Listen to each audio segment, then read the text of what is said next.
En esta sesión vamos a definir algunos conceptos relacionados con algunas acciones que suceden en un medio continuo. Dentro de estos conceptos están las fuerzas de cuerpo, las fuerzas de superficie y dentro de las fuerzas de superficie un concepto muy importante en este tema que son los esfuerzos.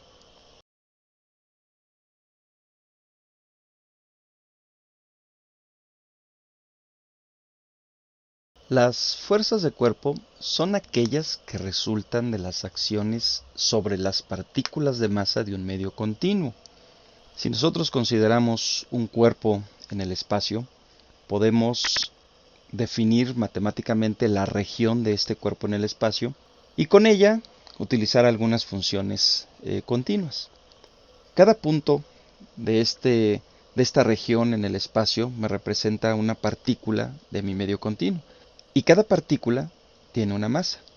Si sobre esta partícula que tiene masa se ejerce una acción, entonces podemos considerar todas las acciones conjuntas de las partículas, que matemáticamente nosotros lo definiríamos como una integral en el volumen, y la resultante de esta integral es justamente lo que se conoce como una fuerza de cuerpo. Las unidades de la masa son kilogramo sobre metro cúbico. Una acción, como una aceleración, tiene unidades de metro sobre segundo al cuadrado, y cuando desarrollamos la integral de esta acción, que tiene unidades de la aceleración, que multiplica la masa, la fuerza resultante tiene unidades de kilogramo metro sobre segundo al cuadrado, o newtons. Algunas de las acciones que actúan sobre las partículas que tienen masa son, por ejemplo, la gravedad, la temperatura,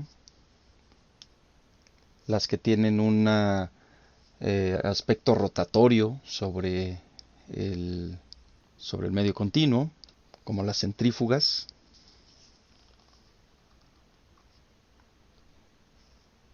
y también las magnéticas.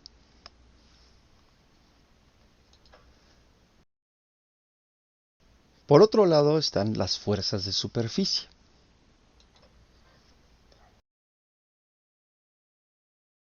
Y estas fuerzas son aquellas que resultan de la acción de esfuerzo sobre una superficie.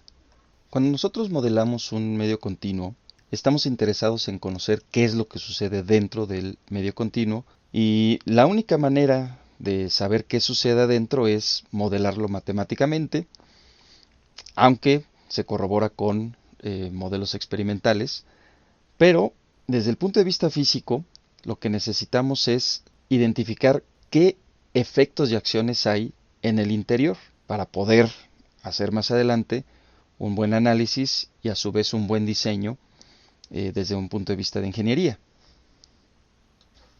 Y aquí es donde nosotros definimos a los esfuerzos.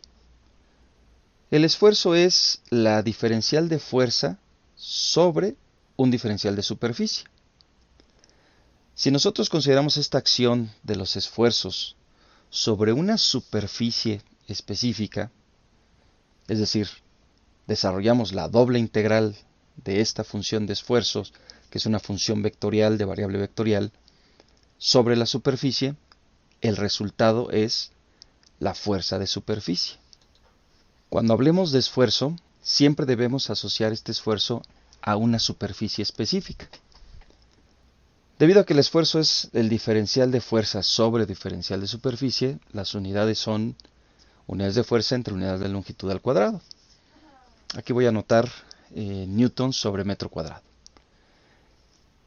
Cuando desarrollamos la integral de estos esfuerzos sobre la superficie a la cual pertenecen estos esfuerzos, entonces el resultado es la fuerza de superficie.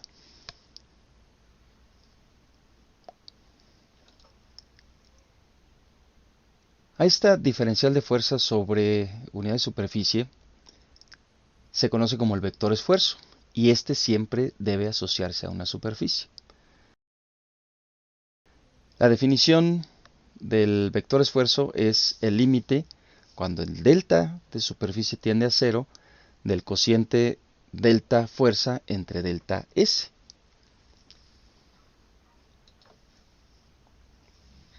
Geométricamente hablando, voy a considerar un delta de superficie para una superficie cualquiera, y sobre esta superficie, delta S, podemos nosotros ubicar nuestro vector esfuerzo que actúa sobre la superficie, de tal manera que cuando el delta S tiende a cero, tenemos nosotros definido el vector esfuerzo.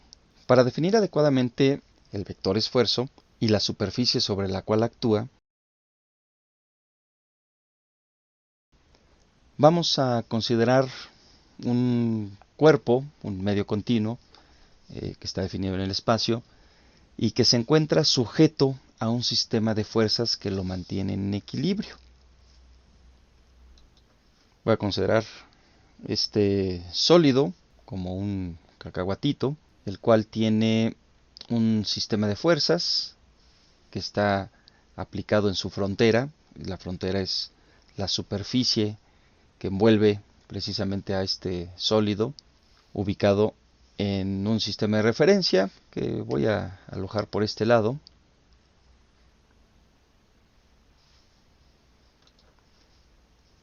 Y por aquí tenemos una fuerza F. Y por el otro lado tengo aplicada la fuerza F1 y la fuerza F2. F subíndice 1 y F subíndice 2. De tal manera que este sólido deformable se encuentra en equilibrio dinámico. Lo que vamos a hacer ahora es plantear un corte imaginario de este sólido deformable con un plano que sea ortogonal a F.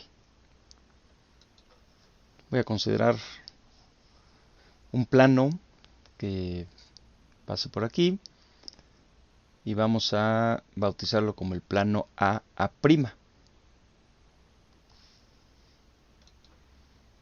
Y este plano tiene un vector normal que voy a alojar con esta dirección por aquí.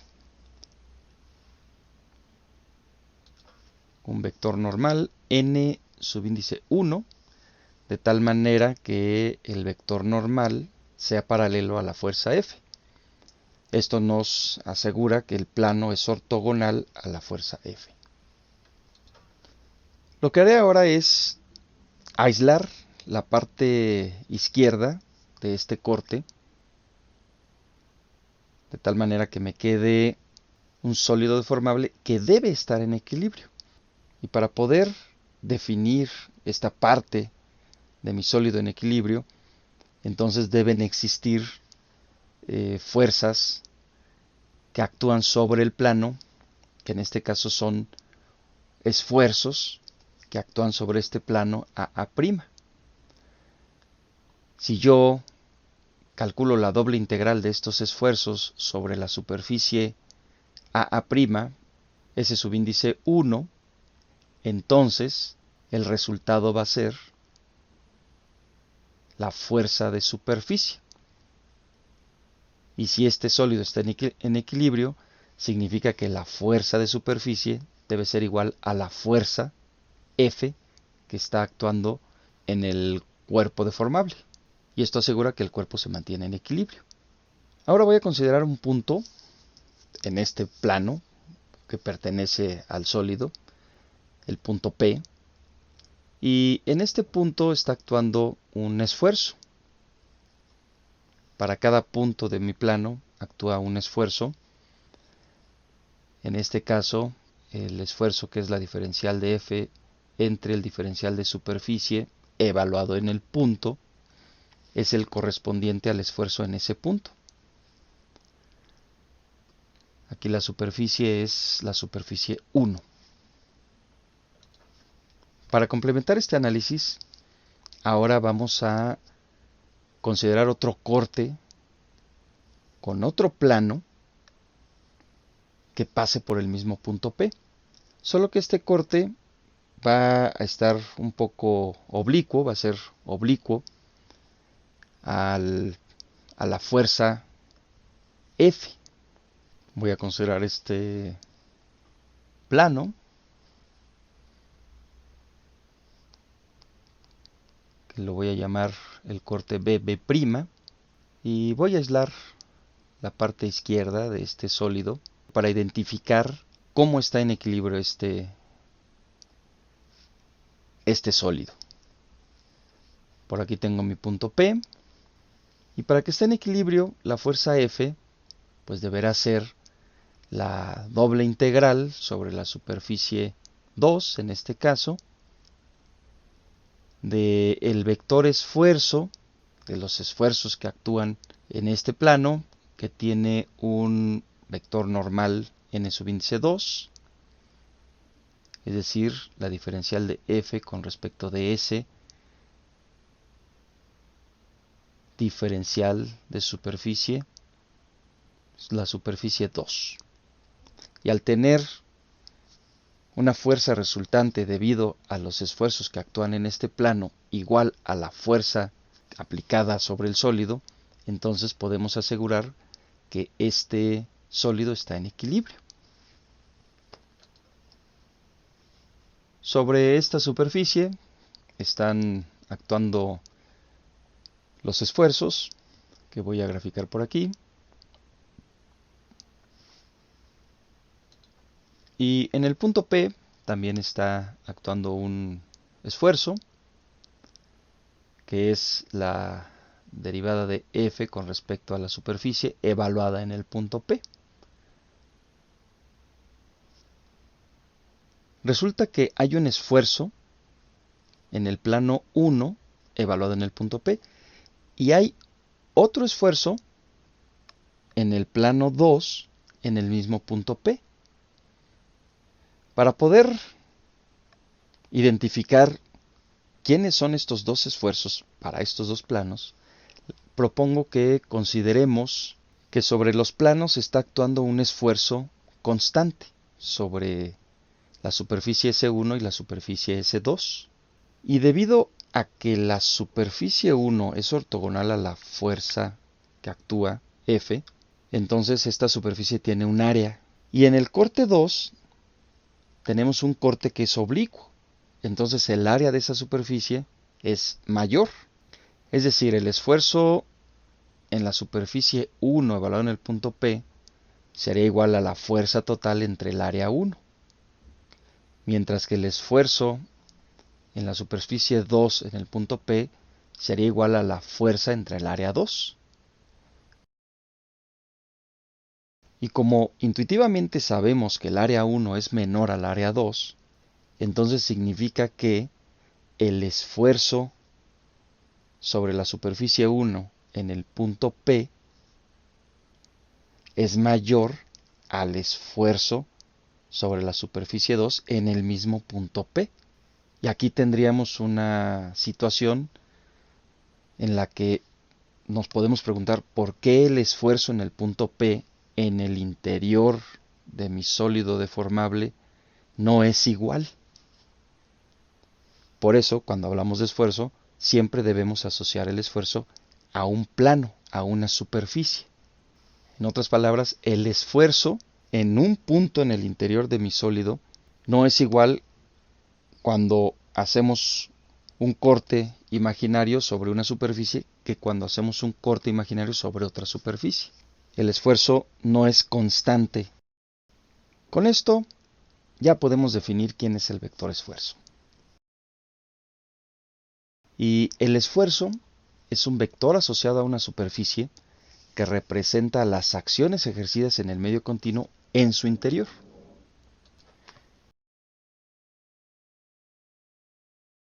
Debido a que el esfuerzo depende de la superficie que estemos considerando, Entonces voy a considerar la siguiente notación como si se tratara de una transformación. Tendría el esfuerzo asociado al vector normal correspondiente a la superficie sobre la cual está actuando. Entonces, T de n. Y este va a ser mi vector esfuerzo asociado al vector normal n. Voy a representar con esta línea a un plano cualquiera, como el plano pi, que tiene un vector normal n.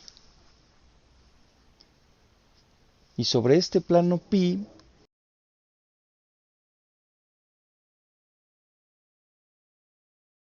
está asociado el vector esfuerzo t de n en el punto P. Este vector esfuerzo lo puedo descomponer en dos. Un elemento que es ortogonal al plano, que voy a definir como el vector esfuerzo normal, sigma n, y el vector esfuerzo cortante, que es un vector contenido en el plano, que vamos a bautizar como el vector esfuerzo cortante tau. Por lo que tengo por aquí la componente normal